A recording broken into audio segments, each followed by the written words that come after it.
नमस्कार दोस्तों। उत्तराखंड की चारधाम यात्रा सुचारू रूप से चल रही है, लेकिन यात्रा पर जाने वाले लोगों के लिए अक्सर कोई ना कोई नई जानकारी जरूर आ रही है। यात्रा के नियमों में भी बदलाव हो रहे हैं। प्रशासन द्वारा रोज ही नए नए फैसले लिए जा रहे हैं ताकि हजारों की संख्या में पहुंचने वाले श्रद्धालुओं को परेशानियों का सामना ना करना पड़े। अगर आपने भी चारधाम यात्रा से जुड़ी खबरों पर नजरें रखी हैं तो दोस्तों आपको ये जरूर पता होगा कि ऑफलाइन रजिस्ट्रेशन को 31 मई तक रोक दिया गया था, और ऐसा इसलिए किया गया था ताकि चारों धामों में बढ़ती हुई अनियंत्रित भीड़ को थोड़ा कंट्रोल किया जा सके। वरना एक समय तो ऐसा देखा गया था कि एक जो लिमिट तय की गई है उससे भी कहीं ज्यादा लोग एक दिन में धामों तक पहुंच रहे थे। हालांकि अब स्थिति काबू में है और इसी वजह से 1 जून से ऑफलाइन रजिस्ट्रेशन को वापस से स्टार्ट कर दिया गया है। दोस्तों, ऑफलाइन रजिस्ट्रेशन हरिद्वार और ऋषिकेश में हो रहे हैं, और ये ऑफलाइन रजिस्ट्रेशन जो दोबारा शुरू हुए हैं वो इस गुड न्यूज के साथ हुए हैं कि अब यहाँ हर दिन करीब 4000 श्रद्धालु रजिस्ट्रेशन करा सकेंगे। इसका मतलब ये है कि पहले जहाँ हरिद्वार और ऋषिकेश में एक दिन में 1500 लोगों के रजिस्ट्रेशन हो रहे थे, वहीं अब यहाँ एक दिन में 2000 लोग रजिस्ट्रेशन करा सकेंगे। इसका मतलब एक दिन में टोटल 4000 लोगों को ऑफलाइन रजिस्ट्रेशन मिलेगा। अब ट्रांजिट कैंप में चारधाम की यात्रा पर जाने के लिए प्रतिदिन 4000 तीर्थ यात्रियों का अस्थायी पंजीकरण किया जाएगा।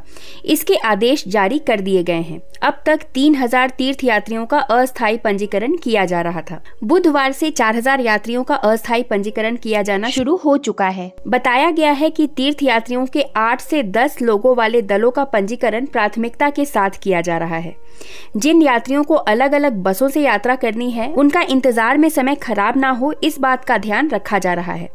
बताया गया है कि 2 दिन बाद पूरी व्यवस्था पटरी पर आ सकती है और तीर्थ यात्रियों का बैकलॉग भी अब खत्म होने वाला है। हालांकि दोस्तों, चारधाम यात्रा पर जाने वाले श्रद्धालुओं में उत्साह ही इतना ज्यादा है कि बहुत सारे नियम बदलने के बाद भी यात्रियों की जो भीड़ है वो बिल्कुल काबू में तो नहीं आ पा रही है।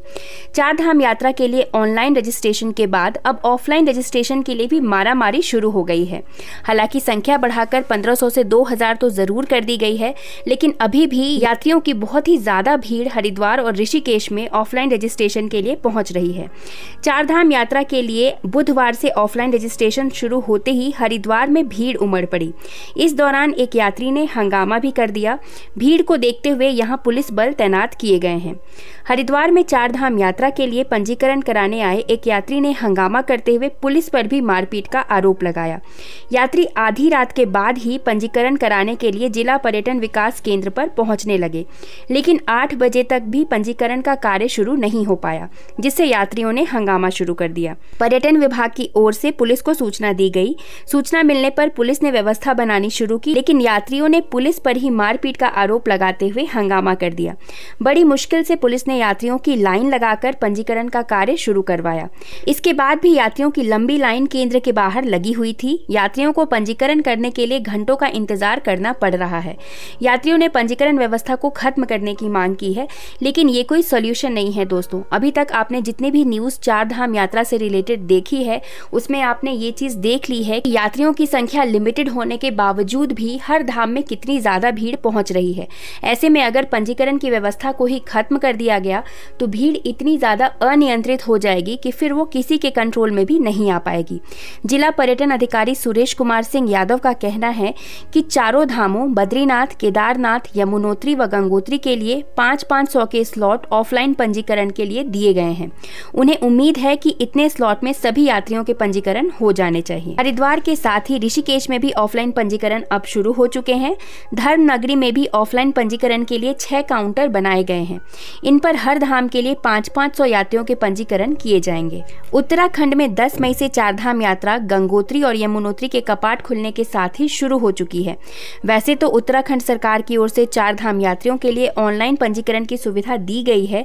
इससे उत्तराखंड में यात्रा करने वाले श्रद्धालु घर बैठे पंजीकरण करा रहे हैं, लेकिन प्रदेश में प्रवेश करने वाले यात्रियों को भी जगह जगह ऑफलाइन पंजीकरण की सुविधा दी जाती है। विभाग की ओर से पंजीकरण काउंटर खोले जाते हैं। इसमें धर्म नगरी में भी पर्यटन विभाग के कार्यालय परिसर में 6 काउंटर खोल दिए गए हैं। दोस्तों, प्रशासन द्वारा तो कई सारे नियमों में बदलाव किए जा रहे हैं, नए नए नियम लागू भी हो रहे हैं, लेकिन इन सब के बावजूद चारों धामों में जो भीड़ पहुंच रही है वो वाकई अनियंत्रित हो जा रही है और केदारनाथ यात्रा में तो इस साल पिछले सारे रिकॉर्ड टूटते हुए नजर आ रहे हैं। केदारनाथ में दर्शनार्थियों की संख्या 7,10,000 से अधिक पहुंच गई है। धाम में लगातार श्रद्धालुओं की संख्या में बढ़ोतरी हो रही है।